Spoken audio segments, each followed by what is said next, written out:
It's a great honor to welcome Barbara Kay on this show. She is a journalist currently based in Canada. Her writings can be seen in the National Post and the Epoch Times, among other outlets. And she is also a much revered and much feared uh, warrior against wokeness, among many other pieties of the liberal left persuasion. And she is also the mother of one Jonathan Kay, whom I've had on this program twice now. So it's a great honor. Barbara, thank you very much for being on this show. Thank you. I'm very glad to be here. I've never spoken with anybody who from your country before, so this is an honor for me too. Awesome. Thank you. I wish to begin this program by addressing a piece of recent news, namely the passing of Queen Elizabeth II, Elizabeth Windsor. And I would like to hear from not just from the perspective of a journalist, but from a Canadian as well. You know, how do you respond, I guess, or react to the passing of this great monarch? Well, I think that as you can see, I'm of a demographic that is not quite as old as Queen Elizabeth, but not so very far behind. And in my demographic, I would say that feelings of loss, and amongst some of my friends, even a kind of grief. Uh, we knew this day would come, but for us, the old phrase, the passing of an era, her particular era spanned our entire lives. And we have never known another monarch.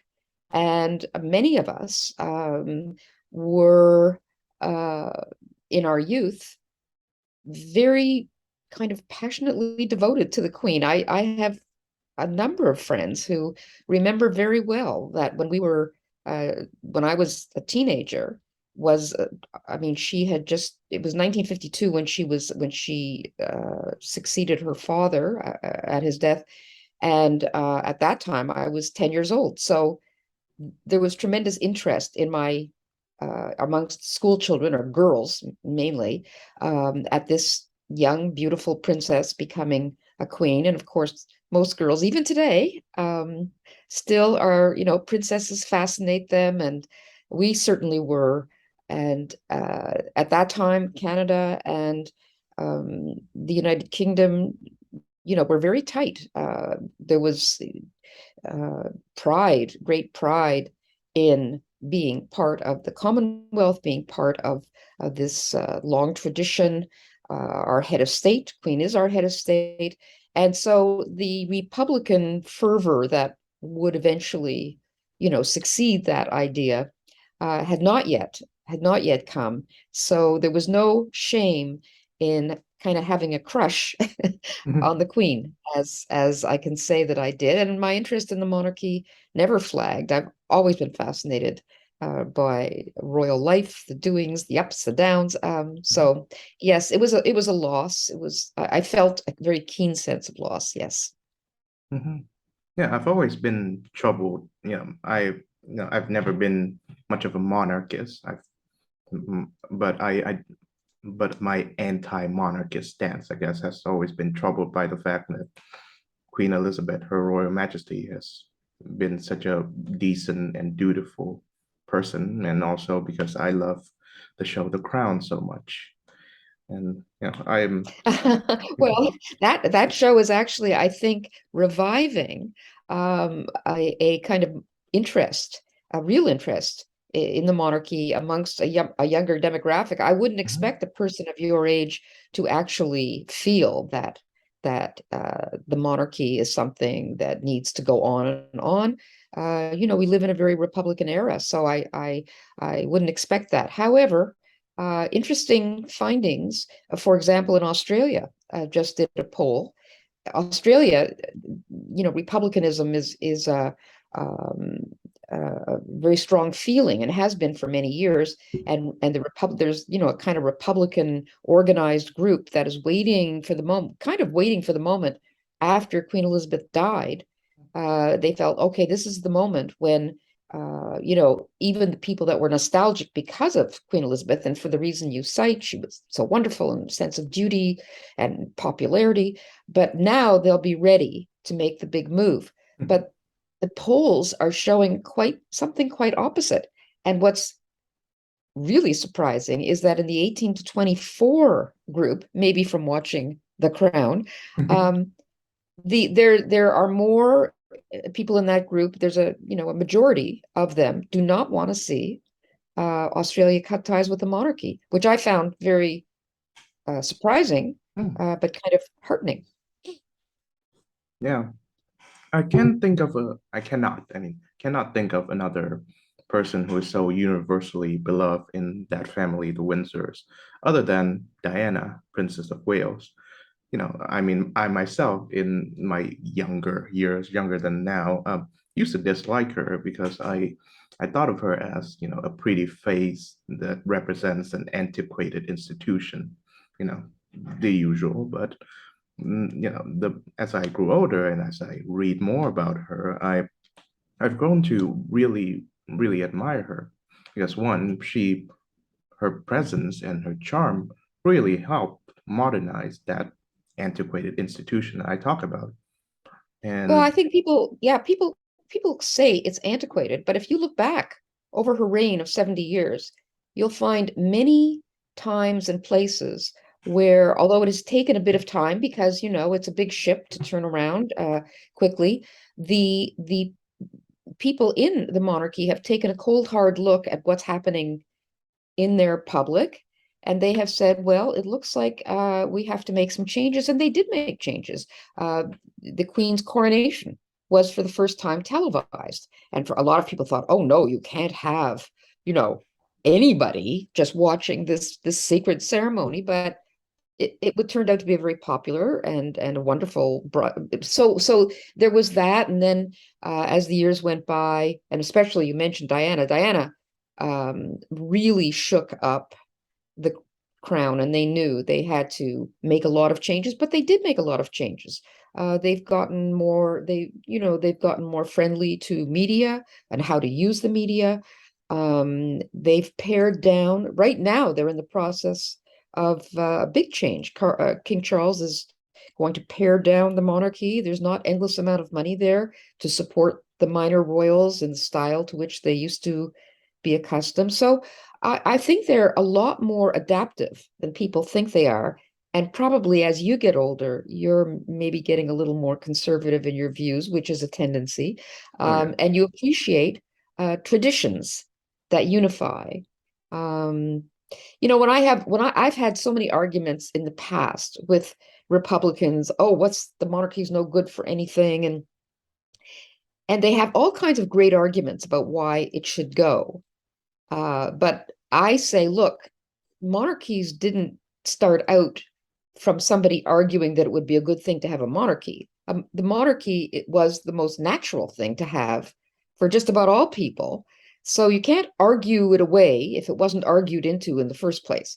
But second of all, there'd only be one compelling argument for Republicans, and that would be to abolish the monarchy for 20 years and see what happens. But you can't do that because I think that would be a very convincing argument when they saw after 20 years how much worse off the United Kingdom would be without that monarchy. So since it's an unprovable kind of, without abolishing it, I say, let them talk, let them talk. Meanwhile, I think ordinary people, when faced with the prospect of losing it, would vote to keep it. Mhm. Yeah, and of course, Britain did try to abolish the monarchy when they executed the first King Charles, and they end up in worse off than when there was a king, and so they had to bring back his exiled son. I'm That's guessing right. Charles II. Today they'd only be canceled. Today they'd only be canceled. They wouldn't be beheaded. So Yeah, it's the fate worse than being beheaded. But but keeping on to the theme of the royals, I read on the news that the Duke and Duchess of Sussex, i.e. Harry and Meghan, has landed in Canada. They are, I'm guessing, residing in the West Coast because the weather is better. But well, that was 2 years ago. oh really? Are they Oh back? yeah, yeah. That was a long time ago. When they left Britain, Oh, they okay. did spend some time on the West Coast at the home on an island, a private island off the coast of British Columbia, owned by a billionaire whose name escapes me. I hadn't heard of before. But that was never meant to be in any way permanent. That was just until they got their bearings and planned, the best way to make their entry to Los Angeles, where they knew they would end up. So Oh, they've okay. been in Los Angeles now for 2 years, and Okay. uh, yes, the break has been pretty definitive Mhm. with the palace. So Mhm. that's been another of their great upheavals, Yeah. and how they handle that is also, an, they are handled. They seem to be handling it very well. So I think they're quite adaptive, um, and Megxit, as they call it, will Mhm. not prove. I think it will prove more unfortunate for Meghan and Harry than it will for the crown in the end.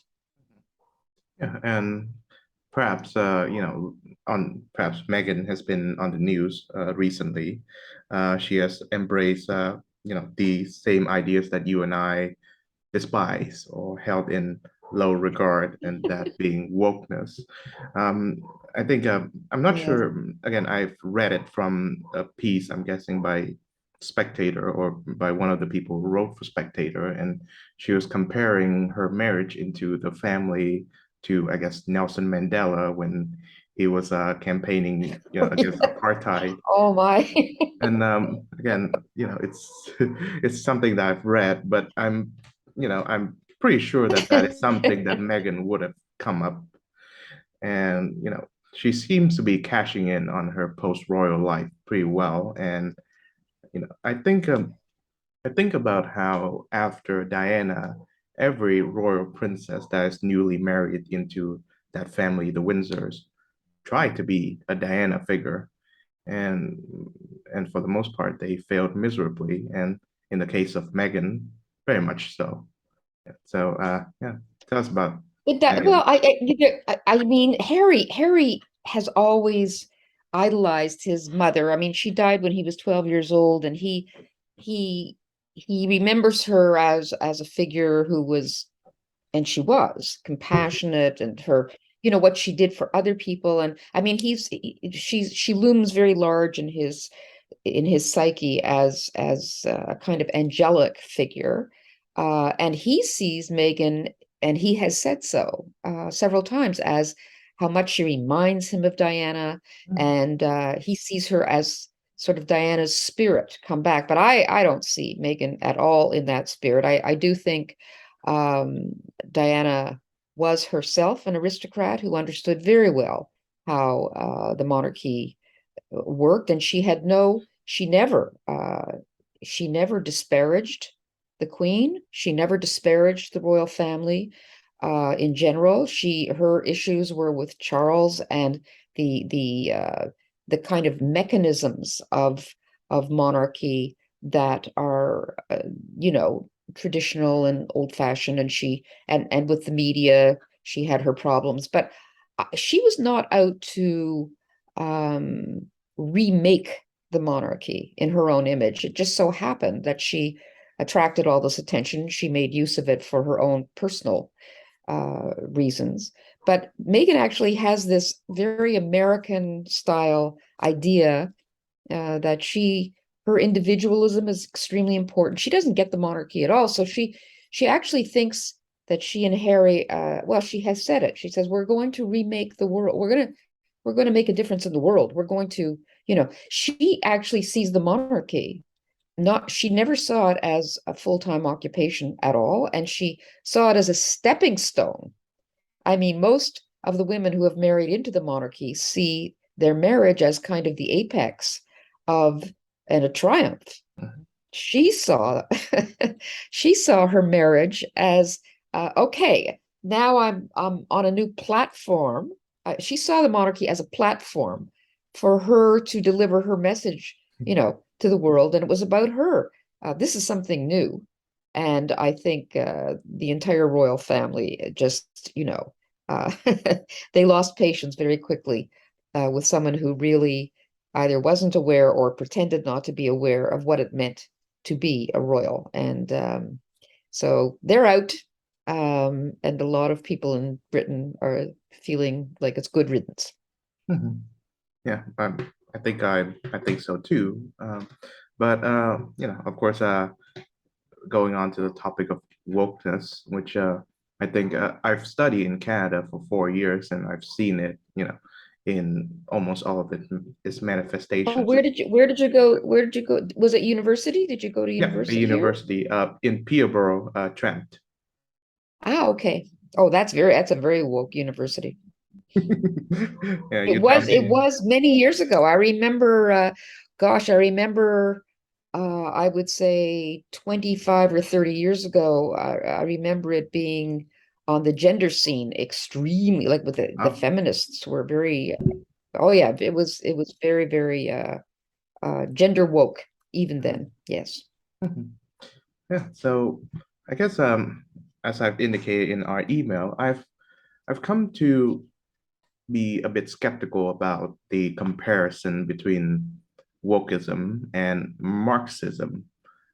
Well, I think I'll tell you the reason why. Well, I should first lay out that I despise both of these ideas, and they are both equally cruel to man and humanity and inhumane. But the nature of which is somewhat different, because I think that if Marx himself saw what was happening in college campuses and all of these places where they put up woke virtue signals, say BLM or the pride flag, he would have been appalled because woke people, the woke is, have utter contempt for the working class, and the working class is the ones that Marx defends and stands up for and promotes. Um, Secondly, I think the wokies, they would despise, they would despise the working too. They share their, this disdain for capitalism the same way as Marx does, but deep down they realize that they need the system of capital to stand so that they can live rich bourgeois lives and propagate their messages. So, and thirdly, I think wokeism has its roots in two very toxic philosophical schools that were somewhat inspired by Marxism, but not orthodox Marxism. One is the Frankfurt School, and second being the French postmodernists. So, yeah, I'd like to hear your views on those. I think the reason people um, just call it Marxist, it's a kind of shorthand. I agree with you. Marx would not himself would not recognize at all the landscape. I mean, for him, it was all about economic enslavement and workers rising and all of that. Yeah, I agree. He saw that the utopia that he thought his ideas would bring about had all to do with uh, throwing off the shackles of the worker boss, the the relationship between capitalism and workers. However, the template that he is known for, this idea of uh,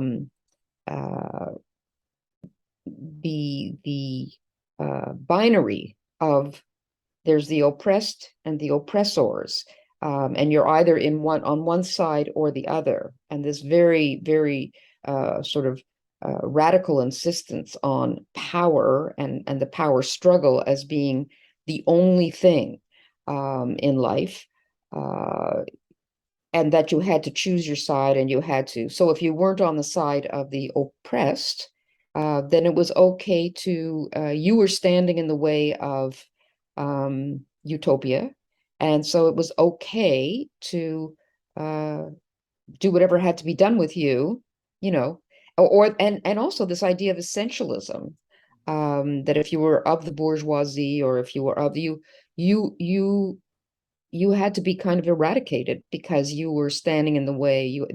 There's this essentialist kind of thing So for the oppressed to step into their, estate, to claim their estate, you really had to clear out the groups that were there before. So this essentialism and the radicalism of what you were allowed to do to get to your goal, breaking eggs to make omelets. This whole, I think that's what people are referring to with the whole woke approach to. And of course, there's the Gramsci. Right. I mean, we don't have to talk about all these intellectual forces. I think the main thing that happened to Marxism was that he was convinced that once presented with this vision of that the workers were going to seize it and rise up and revolt. But it turned out that the workers of the world were not interested in revolting. What they wanted was to become a capitalist if they could, or to, make as much money as they could. So it didn't work. All these, when it went outside around the world, like in the USA, the Communist Party, they would infiltrate unions and they tried very hard. They would work in factories. They tried very hard to convince the workers that they had to rise up, and they couldn't interest them. It turned out that the workers in America were more patriotic to America, which meant being patriotic to the idea that any individual could, their fortunes could rise with their own ability. So it turned out that they liked that better than they liked these ideas, and they weren't having any of it. They didn't, so they had to come up with something new, and the new was to look, we're not going to achieve this revolution with the workers, we'll have to do it some other way. And then, of course, that's why Gramsci is so famous, because he said he took the idea, I forget who he got the idea from, it was another thinker, the long march through the institutions. We'll do it through cultural institutions. And they did it. They succeeded. They actually did succeed. And it's Marxist in the sense that they took that binary of the oppressed, the oppressor. They filled the education schools, Paulo Freire, the something of the oppressed. All teacher training schools read Marxist literature, and they train their teachers in Marxist thinking. So I think in that sense, Marxism succeeded in a way that Marx himself wouldn't have recognized. Nevertheless, the people that started that long march through the institutions were definitely Marxists who were willing to use postmodernism and Foucault and all the other, fine, whoever they had to use, they used. But we're in the midst of a succeeding Marxist revolution right now, only it's a cultural revolution. More along the lines of, I guess Mao would recognize. Yeah. So of course, veering away from, wonkish philosophical thoughts, and let's focus on this whole oppressor dynamic, because that is the kind of topic that I discussed with Jonathan Kay, and which you've graciously enough to spend some time listening to it.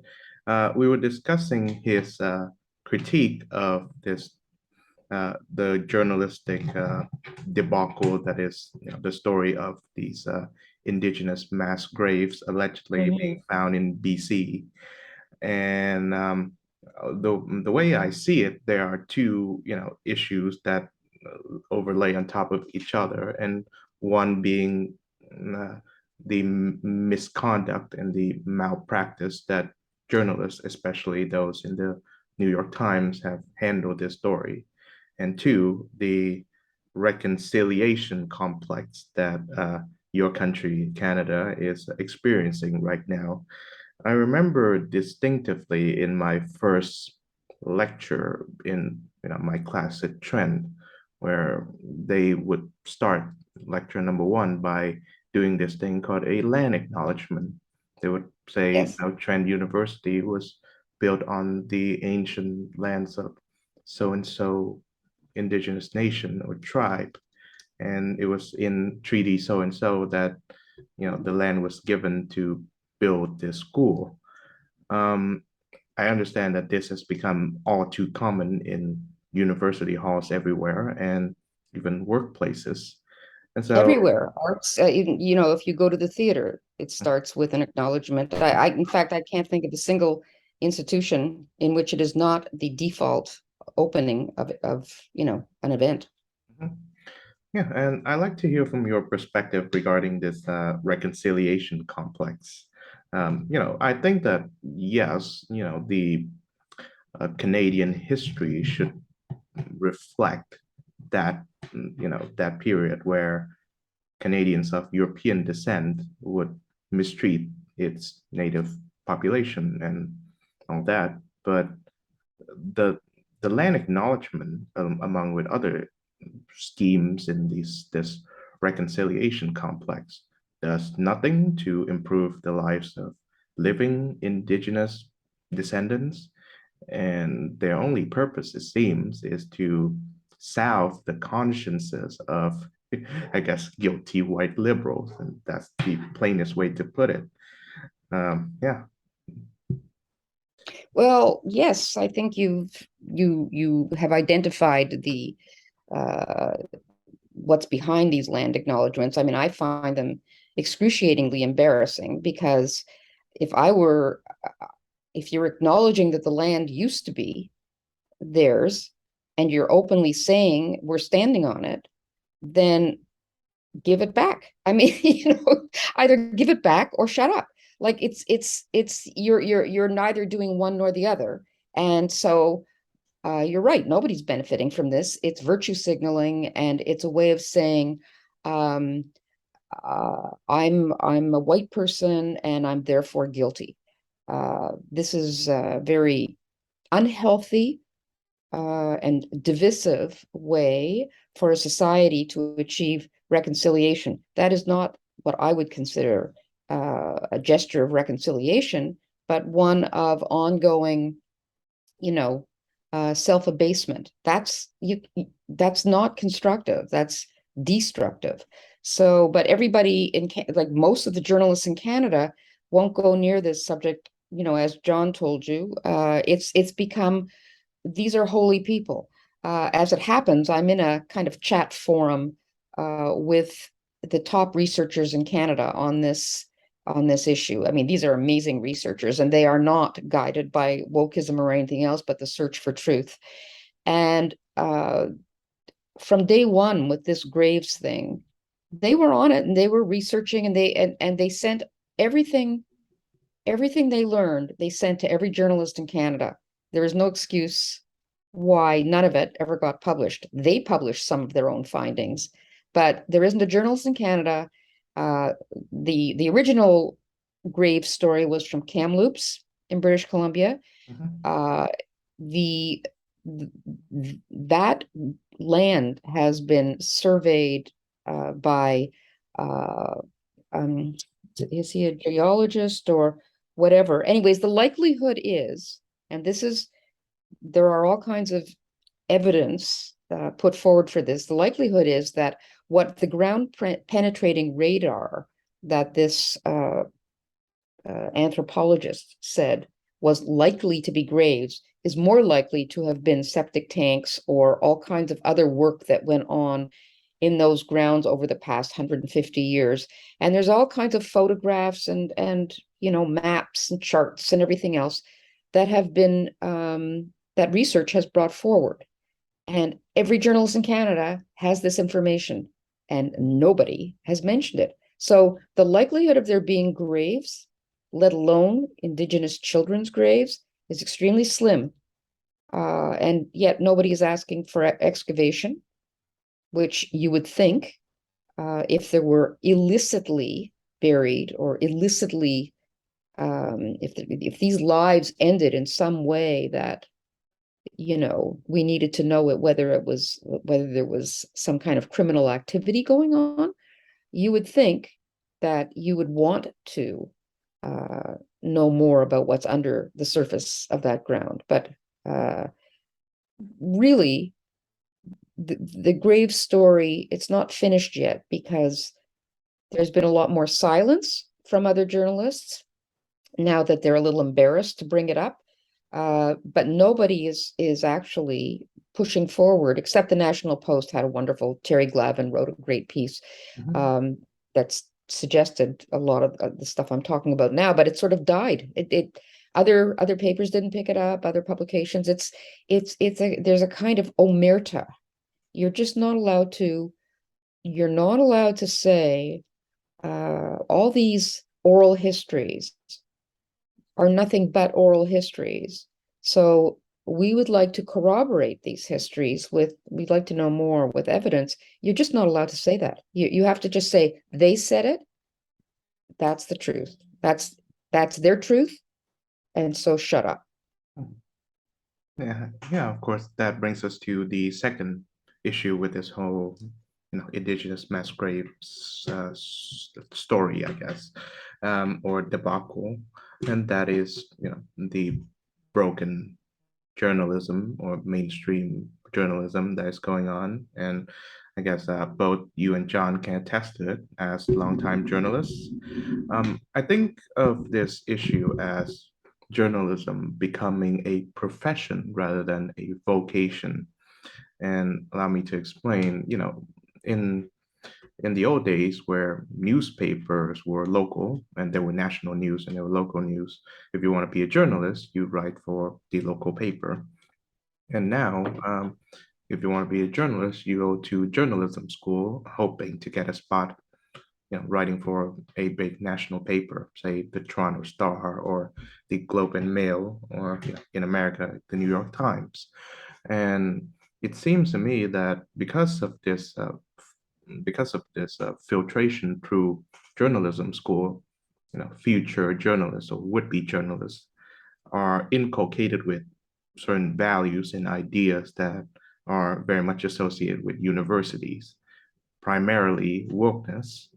And there's the other problem in which, because because of this echo chamber of ideas and beliefs, national mainstream news networks have begun to slowly speak with one voice rather than a diverse set of voices, ideas, and beliefs. Um, so, do you see this phenomenon the same way that I did? Yes, I do. I think I remember. I'm old enough to remember when most journalists they apprenticed to, they just loved newspapers and they wanted to get into the business. Some of them started in the mailroom and worked their way up, or they were proofreaders or whatever. But it was a vocation, and it was, there was room for a lot of divergent opinion, and there was room for growth because, there were a lot of different newspapers and they were all, uh, that was where all the advertising was. So they were cheap, and yeah, it was a very different vocation than it became. And you're right, the most young journalists today have come out of journalism school, and journalism school is as woke as every other institution. So they come out feeling that their mission is not to get the story, but their mission is to frame the story, in a manner that will benefit the oppressed of society. I mean, Mhm. in that sense, it's an institution that has been penetrated and captured by ideology that these young people have been trained first in whatever university courses they take, and then if they go into journalism school, it's the same thing. They have been trained to believe that unless they are actively working to combat racism and homophobia and transphobia and all that, unless they're doing something active, then they're they're not fulfilling their role. And that's journalism's mission has changed from reporting the news to framing the news in a way that benefits those who are perceived to be the victims of society. So you get a situation, for example, where you have reporters at the CBC signing a letter that is very condemnatory of Israel, because Mhm. that's one of the woke, menu on the menu. You have to; these are the things you have to believe, and one of them is that Israel is an oppressor state. Mhm. Um, so all these people signed this, which shows that they have a strong bias against Israel. And at first, the CBC said, well, that was a little awkward, a little uncomfortable, and blah blah. We can't have, that's not really our. But P.S. Every one of the people that signed that letter is still working at the CBC, and some of them are still on the Middle East beat. So, what does that say about our national broadcaster that gets all this more than $1 billion a year to operate from the government, and of course, whose bias is totally left, um, and they never feel bound to produce an alternate opinion or to hold debates, or at least in England, the BBC, which also is funded by the government, part of their mandate is to give both sides of a story. Mhm. I mean, that doesn't mean that they always give at the same time to one side as the other. They're also very quite left, but you will at least see on the BBC people being interviewed that represent the other side of the story. And here, the CBC, you will not. Yeah, one of the previous guests of this show is a journalism student. He studied at Ryerson, which is, because of the whole reconciliation thing, is changing his name. His name is incidentally Jonathan, and he published a piece on Quillette, and that's how I got to know him.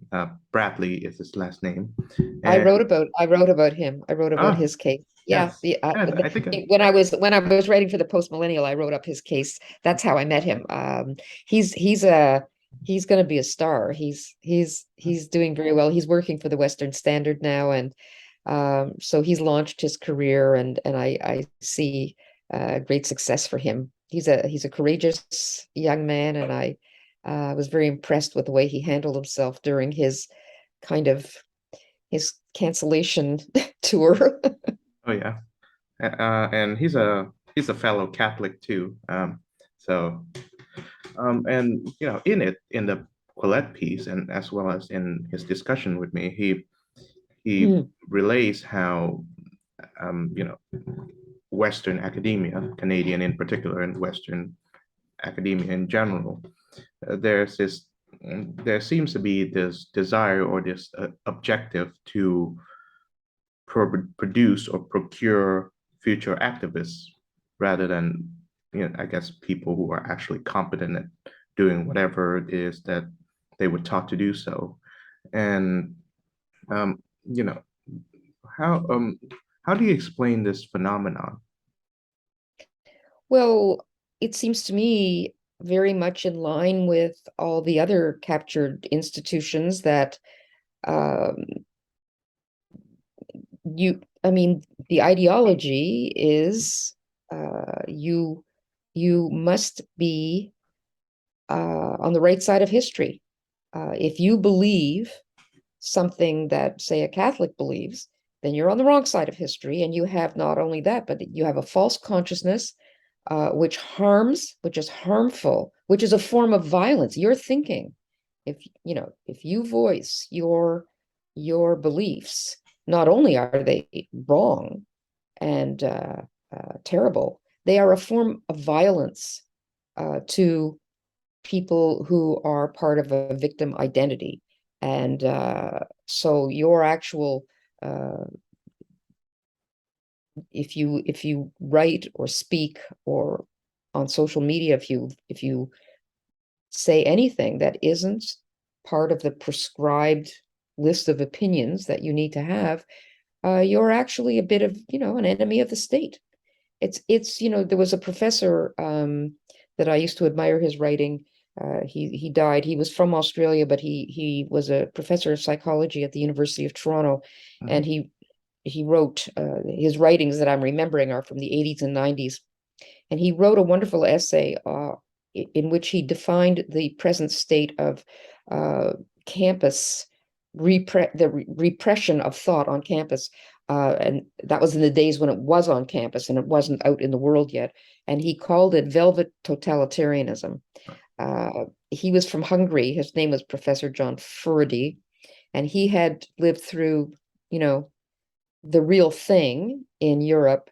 So he knew what he was talking about, and he had all kinds of he had a list of um, a kind of descriptive list of the kinds of things that would add up to what he called this velvet totalitarianism, and a lot of them sound like, the same prescriptive uh, attitudes that you would see in any Soviet, you know, training manual for employees. So yeah, I mean, look, there's no institution, including journalism, that you're going to find the freedom to. I was just listening to a podcast between Jordan Peterson and Helen Joyce, Mhm. who was who has served in senior editorial positions in The Economist and is now on leave so that she can promote her work for her group Right. called Sex Matters. And she wrote this book called Trans. And Mhm. of course, she was vilified, and it's a wonderful book. And they were talking about how can you get employers to stand up to, like, I mean, these newspapers that all these young people are moving into, the old the old timers at these newspapers, they remember what it was like uh, when journalism was a balanced profession of professionals, but they're kind of don't quite know what to do when their underlings. Jordan called them toxic underlings. We hear about toxic bosses, Mhm. and Jordan was talking about toxic underlings when they push, like in publishing houses, for example. Publishing houses are mostly all captured. And so, when Jordan was publishing his second book with Penguin Random House Penguin or whatever, Mhm. biggest publishing house, I mean, major in the world. And the whole bunch of the employees there were saying, you can't publish Jordan Peterson's work because he's, bad, and he's evil, and he's conservative and all that. And they didn't exactly waver. They were still going to publish it because it's a lot of money for them, right? But they were dithering about what to do about it. They didn't quite know how to handle it.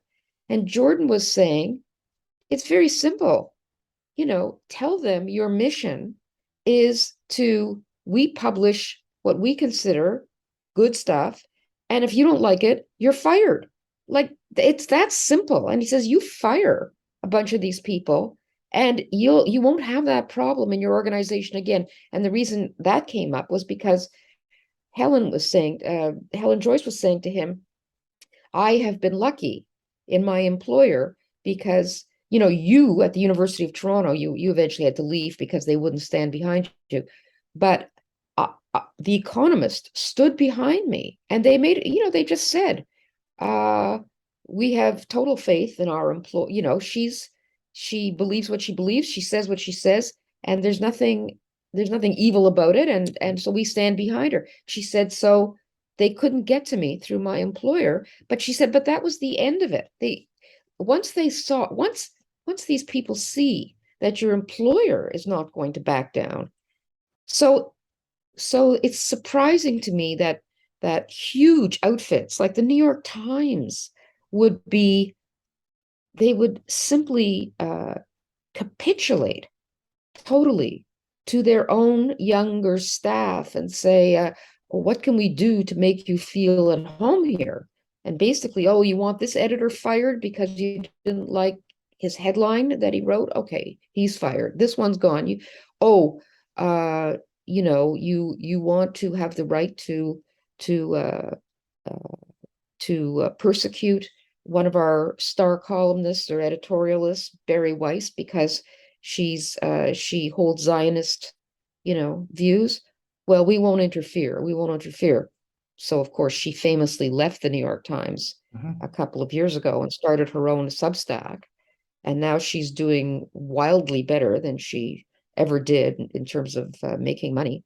But that's where it's all headed, is Substacks, and that's a healthy response to what's happened to journalism. I love it. I there's so many Mhm. coming in. I don't know which one to read first. They're all terrific. Mhm. Yeah, and I'm happy to say that this podcast is on And Substack too. podcasts, yes, Yeah. exactly. Mhm. Yeah, I've gone through several of them in my exploration of the website. There are many that I really enjoy, and sometimes still reading today. And if I have more time, I would read more, and of course more in terms of financial status. Um, but I want to talk about, you know, of course, you've mentioned Jordan Peterson, which is the right now the Canadian hero for anti-woke ideas. But let's talk about the Canadian hero for woke ideas, and that is happens to be your Prime Minister, Justin Oh, yes. Pierre Trudeau. My question here is, well, I do hope to ask, not to make you feel too old, but I'm guessing you do remember when Okay. his father was the prime minister. And how would you compare the two Trudeaus? Well, the first thing I say about the elder Trudeau was that although I disagreed with a lot of what he believed and what he did, I will say this about him. He was an intellectual. He was a brilliant speaker, a brilliant writer.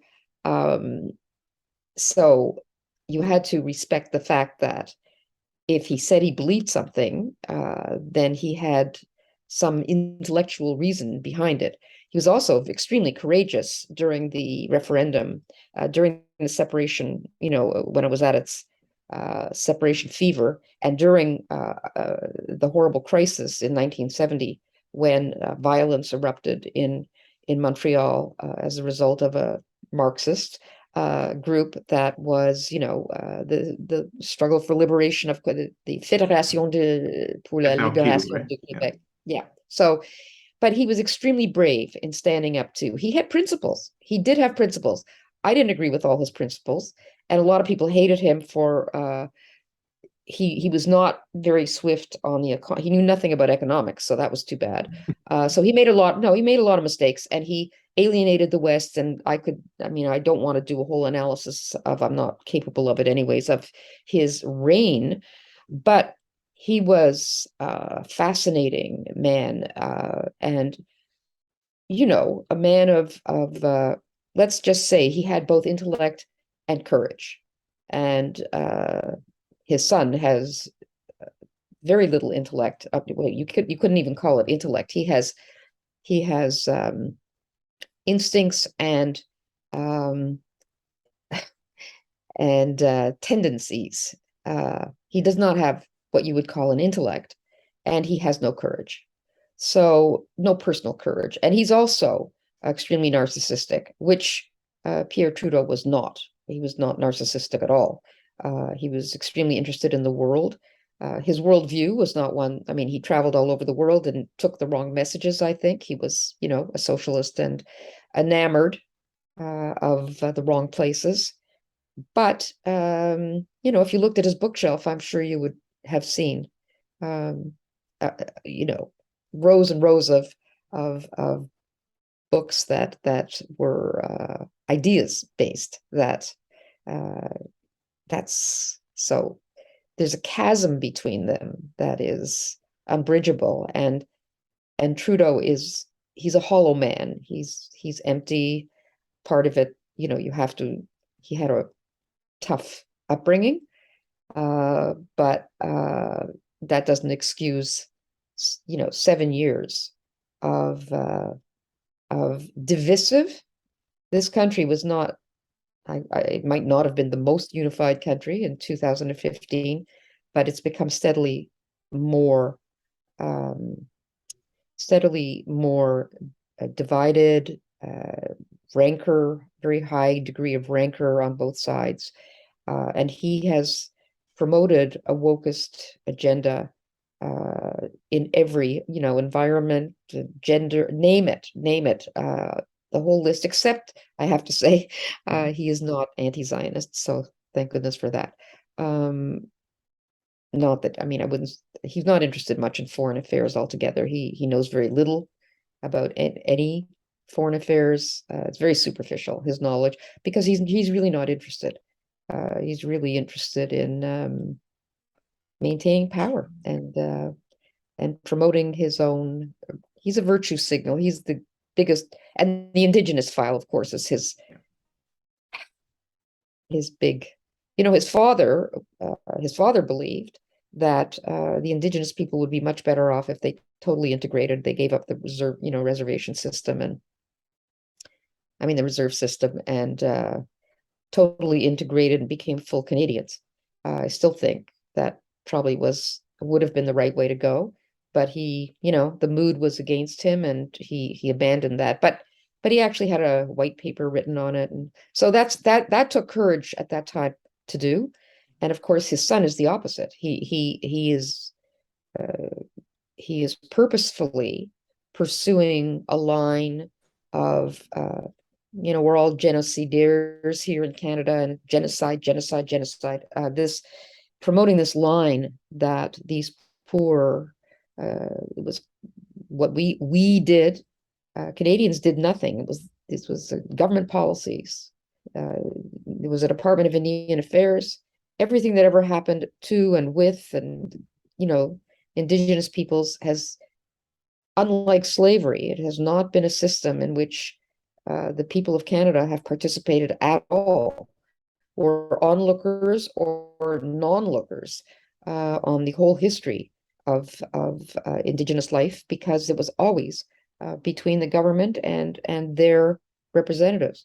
So nobody in Canada, apart from the government, has anything to look back on and say, "Oh, I was a terrible," that I was genocidal. That's ridiculous. This wasn't Germany. Um, this is, a very different situation. Sorry for the rambling. Oh, that's fine. It's been an education. Yeah. Um, I actually, I've made some progressive friends when I was in Canada. I've lost contact with most of them now for explainable reasons. Yes. But once I've known enough about the Canadian Indigenous situation, I did suggest to one of them, who was, a lot more left wing than I am, that the Pierre Trudeau situation, this Pierre Trudeau solution, not complete integration, as in they can still keep parts of their values and cultural heritage the same way that as immigrant communities do when they reach the Canada. But yeah, it seems very contradictory to me that these Indigenous First Nations, First Nationals, especially the activist class among them, they can simultaneously say that they hate Canada and all that while benefiting from Canadian taxpayers' money and receiving And privileges. plenty of it, and plenty of it. Listen, it's a very incoherent system, and the thinking behind it is also extremely incoherent. Uh, Conquest has been the history of the world, and the history of the world has also included either outright slaughter of the people that were conquered, which did not happen here, or complete integration. This midway thing where they're neither Canadians nor non-Canadians, and they have their own system, which is tribal and which is blood quantum and based on ideas that do not apply to the rest of Canadians. I think it's unsustainable forever, but it's been sustained for a long time. And uh, the trouble with Indigenous, you can't really compare Indigenous integration to other, like, say, immigrant cultures, or even my own culture of Judaism. We have, and I wrote a piece once, one of the very first piece I ever had published in the National Post, or one of the very first, was to say, when one of the tribal chiefs compared their tribes to the tribes of Israel, or they made a passing reference to how, and I said, look, you can't compare, because the Jews wrote down their story. They have a written constitution. The Torah is like a constitution. They preserve their language. It's a written language. It went, it was sort of dormant for a long time. Then it was revived as a spoken language, not a liturgical. I said, and it made their culture portable. So when they were in exile, when they were conquered by all these various empires, and they were dispersed around the world into a diaspora, the reason that they were able to maintain their culture was because they had a written constitution, and they had laws, and they had, you know, it was reified. The indigenous culture is oral history. They've lost most of their languages because they weren't written down, and a lot of them have been lost. But more than that, they're the Jews have an attachment to a homeland. That's true. That's Mhm. part of our heritage. But their land is all they have. So this idea of sacred land, if they leave the land, then they're in flight from their own culture. There is that paradox Mhm. that they have to be on the land to be fully living their culture. And once off the land, they've already made accommodations. So, and they will lose, it's true, they will lose their culture. It won't be like Italians who keep teaching their kids Italian. Listen, everybody after 3 or 4 generations, their kids don't speak Italian or German or whatever they are. They fully integrate. But they know there's, oh yeah, my great grandfather came from Portugal or wherever he came from. They go back and visit. But if indigenous people do integrate, they will lose their language. They will lose so then it just becomes very superficial stuff like clothing and food, and eventually they'll lose that too. They know that, and they have to decide one way or the other. You can continue living on reserves, which is never going to get better as long as you have like band councils, and you can't own your own land, and you can't participate in a capitalist economy. You want to keep doing that forever, you are always going to have problems, the problems that are present and that have not gone away for a long time. Or you can completely integrate and decide, well, cultures evolve, and ours is going to become a Canadian culture, and we'll preserve what we can. And but it can't be, I don't see a halfway solution. I really don't see it. And so the rancor is persisting. Yes, they feel like victims, but part of the reason that they're victims is because they're victims of their own culture, which is not um it's not compatible with the the way of life that superseded their culture. Sorry, another rant, another Mhm. ramble. Well, that's all right. But in keeping with the land acknowledgement reconciliation doctrine, you've certainly violated their code, and you have to Yes. recite the land acknowledgement like 5 or 10 times.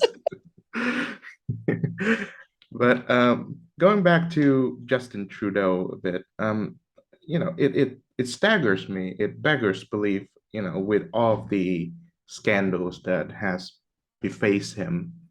Most chiefly is that brown makeup that he did. Oh Uh, yeah. he keeps getting away with it. Uh, I know, isn't it amazing? I yeah, know. It's a lot of us do not understand it at all. How he could be reelected. I mean, he's had numerous scandals, and I don't have to repeat them all here. Uh, I don't know, but I do think there is, if you look at his poll numbers, they're not great.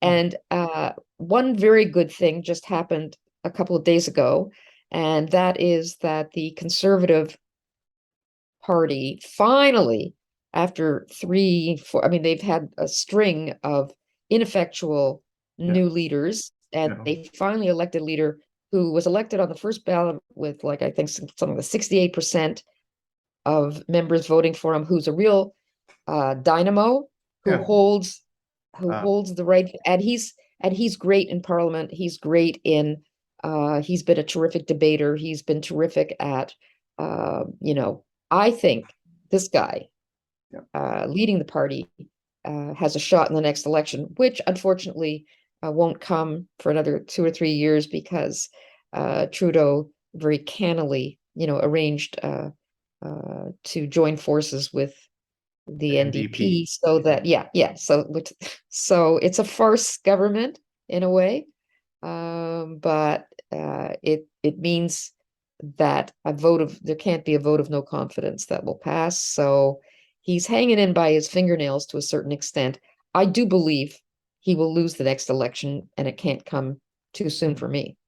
Yeah, I hope so too. And of course, the new leader's name is Pierre Poilievre. And I talked to Pierre Poilievre. yeah, Pierre Poilievre. I talked to the local MP in Peterborough, Michelle Ferreri, really great dynamo, a decent person, and she endorses him. And I'm glad that he succeeded in gaining the leadership. And I'm glad that the Conservatives are sensible enough to not nominate someone who has a girl's name. Because Aaron is definitely a girl's name. But I'd like to hear you talk about the Canadian right for a moment, because, I think one of the reasons why Trudeau remains the prime minister is because the Canadian right has, especially the Conservative Party, has in some parts adapted the woke program, and they've either that or they've not formulated a sensible and convincing enough program to combat Trudeau and the woke. I mean, they've for the most part been Trudeau critics, but they've not formulated a program to oppose him. And another one of my guests on this program is Maxime Bernier, who formed the People's Party of Canada. And unlike the series of leaders that the Conservatives have nominated, he actually has charm and a program, even though I find much disagreements with his program. And so, yeah, I'd like to hear your thoughts on the opposition. Well, yeah, the Conservative Party has a lot of problems. I would say first of all, a lot of their votes are wasted because so much of their strength is concentrated in a few provinces out west and in certain parts of Ontario. But so they have a lot of wasted votes. In terms of the percentage of Canadians that vote for them, it's actually quite high. But unfortunately, with our parliamentary system, it's not about popular vote. So that's one of their problems. Another problem is that they have a very strong social conservative wing that is it's not huge in terms of numbers, but it is hugely represented in terms of Oh, sorry, I can't hear you. You just lost oh, your sound. sorry. Yeah, you just lost sound. But yeah, can you repeat the part that Oh, you I was said okay. about So they're the the social social. conservatives? Yeah, you. Yeah, so they suck up a lot of the oxygen because although they're not huge in numbers, they are very organized and very and they make sure that they get the candidates they want, in there, and so social conservatism in Canada just does not have the kind of critical mass of people supporting it. Say in the States, you get, there are really Mhm. huge numbers of social conservatives. In Canada, the numbers are not huge at all. And most Canadians, even the ones that have no use for Trudeau, no use for the Liberals, they also don't have use for they're not interested in repealing gay marriage. They're not interested um in finally putting together an abortion law. They would rather that these subjects sort of stay out of the way. They think that these are downers for most people, and they are. Most Canadians, they may not be satisfied with not having an abortion law, but it's not top of their agenda to get one. So anybody in Canada that even shows the slightest, any leader potential that shows the slightest interest in, yeah, I personally don't believe in gay marriage, kiss of death. Like, so Mhm. that there's lots of good reasons why you might not believe that gay marriage should be endorsed by the government, but these are intellectual arguments. The fact is, it's there, it's not going away, and people are comfortable with it because it doesn't affect anybody else Mhm. except people involved. That's quite a different thing from the the Right. transgender activism, which I, by the way, think it was that is an issue that a conservative leader, none of them have chosen to go there. But I think this is an issue that a good conservative leader, if he or she were to craft their message carefully, would resonate with most Canadians. Most Canadian parents do not want their children recruited into radical gender ideology in school. They do not want to see men playing in women's sport. They do not want male rapists in women's prison. I mean, if you ask them about all these, oh no, no, that's terrible. But that's in fact what the issues are. And I think there's a way to craft the message that would actually be very popular, but they won't go there. Even Pierre Poilievre, I think politically he was probably wise to stay away from it in order to get, now he's elected. We'll see if another bill comes up for passage in Parliament that reinforces again the right of children, say, to get, mutilating surgery at the age of 12. Let's see if he'll have the guts to say, no, no, no, no, no, they won't. So we'll see what happens there. So it's interesting because they're hampered by this. Their leaders have to always walk the line of being of promoting their own principles without landing themselves in one of the liberal media and social media are fantastic at identifying anybody that walks this far away from the party line on these issues of anti-racism and the new gender stuff. Oh, look, he's transphobic, he's a racist, it springs very easily to their lips, so. And even if I mean, social media is very powerful, and of course most of the journalism outlets are on their side. So right now, for example, now that he's won his leadership, the leadership campaign, you've already got the left-wing journalists are, they're branding him as a populist. And, the word populist in itself shouldn't trigger fear or anger, because populism is a thing. Oh God, like he's another Trump. They'll take it and run, and they'll fearmonger, and fearmongering, it's effective. It's actually quite effective. So liberals can get away with a ton of stuff because they get cut a lot of slack by media and by people in general who think they're, maybe they go too far, maybe they're this, maybe that, but well, maybe environmental alarmism, climate alarmism is they go too far with it. But of course, climate change is a very serious issue. So they tend to be ripe for indoctrination about the fact that, oh yeah, fossil fuels have to go. We have to get so.